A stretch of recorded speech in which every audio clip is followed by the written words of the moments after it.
Ek wil 'n nuwe database skep en om dit te doen gebruik ek Microsoft Office Access. Ek dubbelklik daar op die ikoon en dan klik ek op blank database en hieronder gee hy vir my 'n opsie om die leernaam in te voeg. Nou ek gaan 'n database skep vir 'n skool en die skool se naam is Skatkis Skool. Hy gee vir my ook die opsie om te spesifiseer waar wil ek dit stoor en ek het 'n leergidsie geskep vir my skool waar ek al sy dokumente gaan stoor. En dan klik ek op Create. Nou daar is my database, jy kan sien in die titelbalkie, daar staan my database se naam. Nou as ek 'n nuwe tabel wil skep, dan klik ek op, hy het reeds 'n tabel hier ingesit, so ek kan of regs klik en op Design View klik, om hom oop te maak in Design View, of ek kan op die ikoon klik. Dan vra hy vir my, hy wil, wat moet my tabel se naam wees? En my tabel se naam gaan wees studente.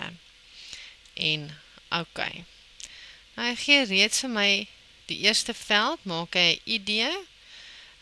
Dit is gewoonlik 'n unieke veld en daarom is die primêre sleutel ook in hierdie veld. Jy kan hom afhaal of jy kan hom, as jy op hom klik, dan sal hy weer daar wees terwyl jy in die veld is. Maar ek gaan net die veldnaam verander na studentenommer. Ek gaan hom op auto number hou, sodat hy outomaties 'n nommer toeken vir elke nuwe student wat ingeskryf word in my skool. My volgende veld is van, die datatipe gaan teks wees en die karakters hou ek by 25, daar is nie sommer 'n van wat langer is as 25 karakters nie. Die volgende veld naam is naam, en dit gaan ook teks wees, en hy gaan ook nie langer as 25 karakters wees nie. Dan geboortedatum, en die veldtype gaan wees date of time, en die formaat, kom ons maak dit 'n lang datum, en die volgende veld gaan wees geslag, en dit gaan ook teks wees, maar hier gaan ons net een karakter veld insit en 'n beskrywing, en die beskrywing gaan wees slegs M vir manlik of V vir vroulik. En dan het ek 'n veld wat sê skoolfonds per jaar. Let op dat daar nie spasies is nie. Ek kan nie spasies in my veldnaam sit nie, so ek begin elke woord met 'n hoofletter om te onderskei. Nou dit gaan geld wees, so dis currency, en hier sit ek net 'n beskrywing in wat sê die jaarlikse skoolfonds wat betaal moet word. En dan nog 'n veld met die naam skoolfonds betaal, en dit gaan ons 'n yes no veld maak, en die beskrywing daarvan is of skoolfonds betaal is. So as hy gemerk is, dan is dit betaal, as dit nie gemerk is nie, is dit nie betaal nie. Dan bedrag betaal, dit gaan ook currency wees, en dit gaan die bedrag wat betaal is op die jaarlikse skoolfonds. Net so vir verduideliking. En daar is nou al die velde van ons tabel, so ons moet hom nou eers stoor, dat hy seker maak al ons velde is daar, en dan kan ons hom gaan view, nou in datasheet view. Nou hier is al ons velde, ons het nog geen records in nie, maar ons kan na ons velde gaan kyk. Nou as eerste, kom ons sit net gou 'n paar leerlinge in, sit data in, sodat ons daarom iets het om mee te werk.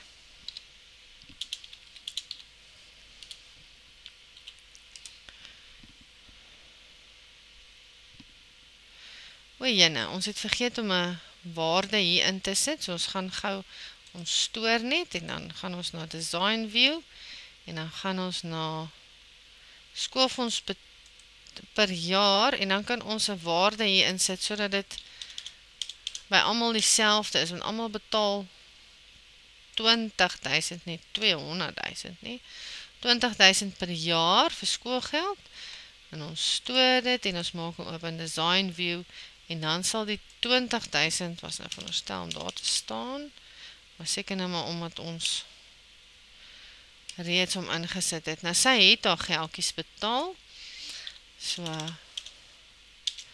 ons kan maar dit insit. Volgende een is de 2, Jan.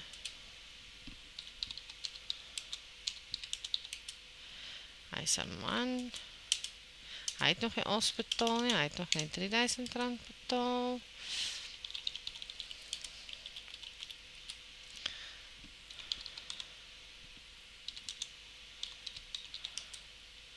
Jene, en nou kry ons dieselfde hekkies wat ons gewoonlik in Excel kry.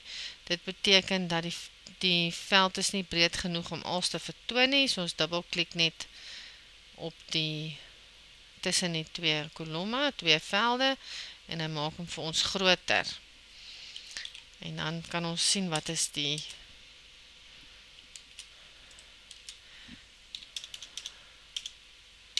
wat in die sel staan.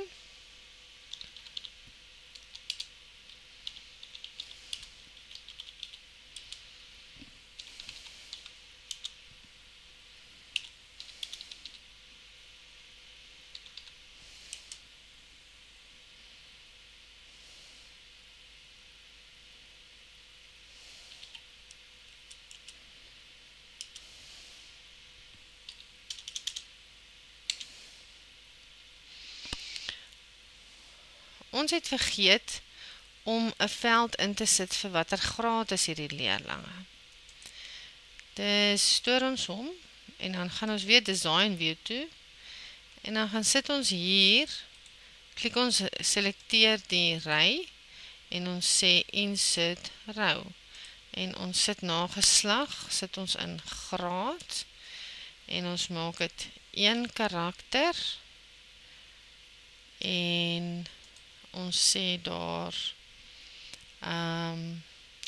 graad 8 tot 12. En ons stoor hom weer, en ons maak op in Design View, dan behoort die veld daar te wees. Goed, so by graad, Sandra is in graad 8, en Jan is in graad 9, en Johan is in graad 12. Jene, en ons gesê daar moet net 1 wees, so dit kan nie werk nie. So ons moet weer terug gaan na Design View toe, en daar moet ons sê 2. Ten minste 2. So stoor, Design View, en nou kan ons 'n 12 insit. En Fanie is in graad 10, en dan wil ons nog 'n veld, nog 'n rekord insit, van der Merwe, Danel,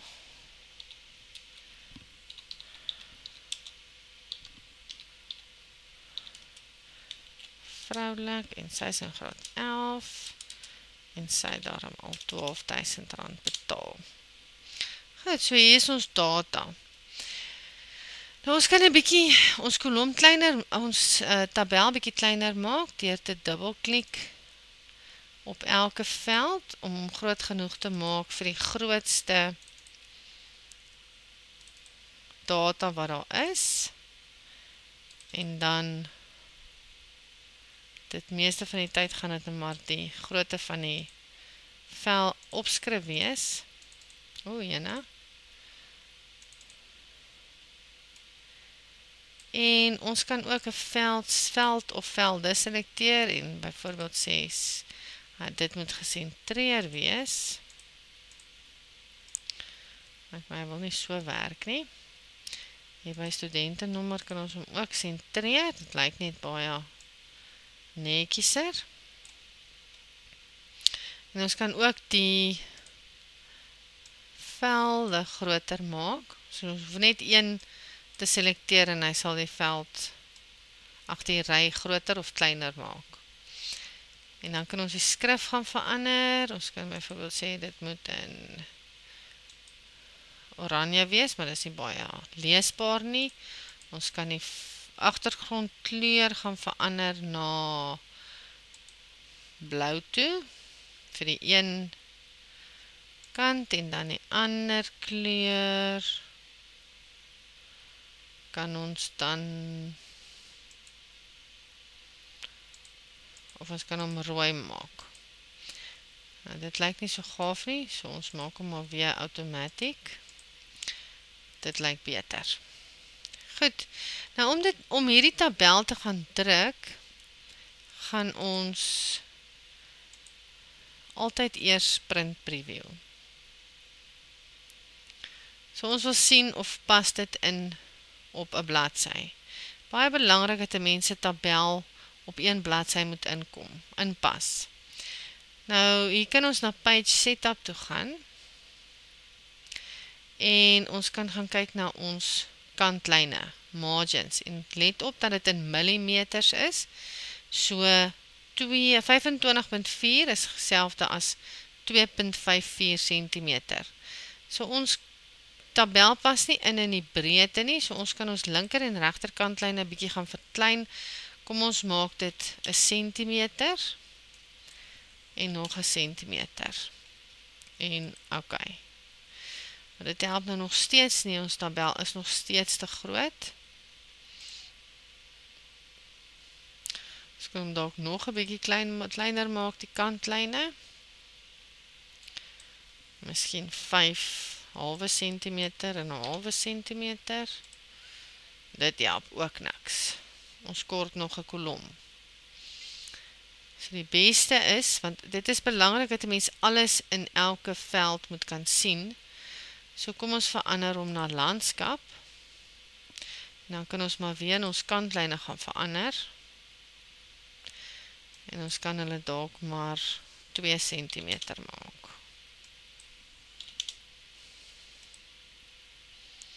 Ja, dit lyk beter. En dan kan ons hom nou maar net gaan print. So sê print, kies ons die printer en ons klik op OK. En dan sal hy hom druk. Let op dat jy nie 'n voetskrif of 'n kopskrif kan insit nie. So die beste manier is altyd om seker te maak dat daar weet word aan wie die tabel behoort, kan jy jou naam en van hier byvoorbeeld intik. En dit sal dan aandui wat jou naam is. Byvoorbeeld Jan Skols. Die formaat is anders as die res van die tabel se data, so die onderwyser wat jou goed merk sal weet, Jan Skols. Dit is jou werk hierdie. Goed. Ek kan ook net verskillende rekords kies om verskillende rekords te kies, maar ek wil net rekord 1 tot 4 druk, dan hou ek shift in en ek selekteer dit, en dan wanneer ek sê print, dan klik ek net op selected records, dan kan jy net daar die records gaan druk.